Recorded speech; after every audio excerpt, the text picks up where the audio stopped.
Assalamualaikum warahmatullahi wabarakatuh. Perkenalkan, nama saya Elvina Ramadhani, NIM 20422078, Prodi Pendidikan Agama Islam, Fakultas Ilmu Agama Islam. Di sini saya akan menjelaskan tentang leadership for edupreneur. Sebelum kita membahas apa saja teori-teori kepemimpinan, kita harus mengetahui terlebih dahulu apa itu kepemimpinan agar kita bisa memahami dengan benar bagaimana arti kepemimpinannya sesungguhnya.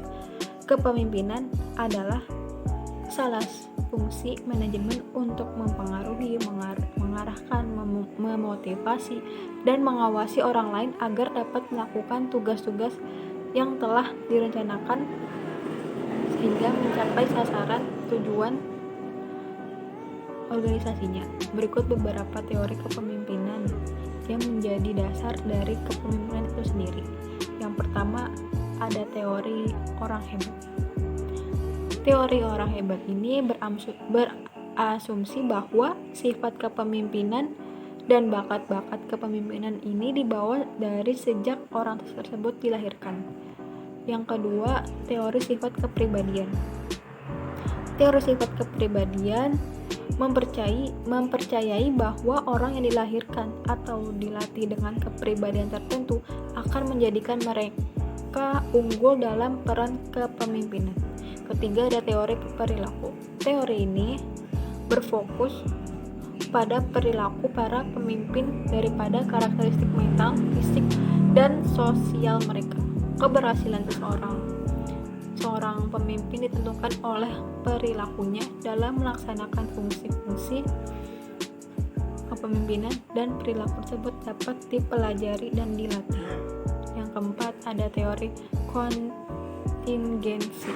Teori kontingensi menyatakan bahwa setiap gaya kepemimpinan harus didasarkan pada situasi dan kondisi tertentu. Yang kedua, kepemimpinan yang efektif. Pengertian kepemimpinan efektif menandakan sebuah kepemimpinan yang dibawakan oleh seseorang pemimpin yang berwibawa dan bijaksana dalam mempraktikkan strategi kepemimpinannya.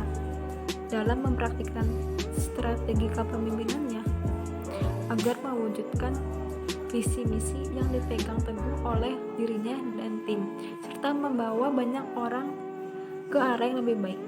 Ciri kepemimpinan yang efektif yaitu: 1. Jelas visi yang dicapai. 2. Kemampuan untuk mempengaruhi dan menginspirasi. 3. Kemampuan untuk beradaptasi. 4. Kerelaan untuk menerima tanggung jawab. Yang ketiga, jiwa kepemimpinan fondasi sukses edupreneur. Kita semua mengetahui bahwa kepemimpinan sangat diperlukan, terutama dalam organisasi atau perusahaan untuk mencapai tujuan-tujuannya.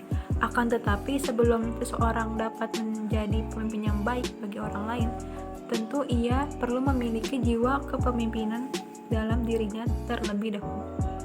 Setidaknya, jiwa kepemimpinan dalam diri sendiri ini bermanfaat untuk memunculkan keberanian dalam menggapai keinginan, mengevaluasi diri, menghadapi resiko, dan mampu menguasai diri.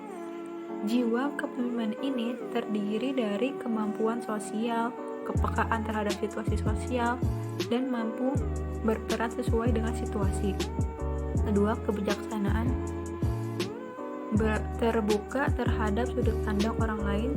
3. Keberanian dalam mempertahankan dan melakukan hal yang dianggap benar. 4. Mampu mengatasi permasalahan. 5. Mampu membuat keputusan, mengetahui kapan harus membuat keputusan. Dan yang terakhir, kemampuan untuk mempengaruhi orang lain. Dan topik yang terakhir, topik 4, yaitu belajar memimpin dari pemimpin hebat. Pemimpin yang hebat adalah mereka yang dapat memberikan perintah serta mendapat kepercayaan dan rasa hormat dari anak buahnya. Lalu bagaimana cara untuk bisa menjadi pemimpin yang baik dan hebat? Kita bisa belajar kepemimpinan dari tokoh hebat dunia berikut ini, yaitu ada CEO Amazon, yakni Jeff Bezos.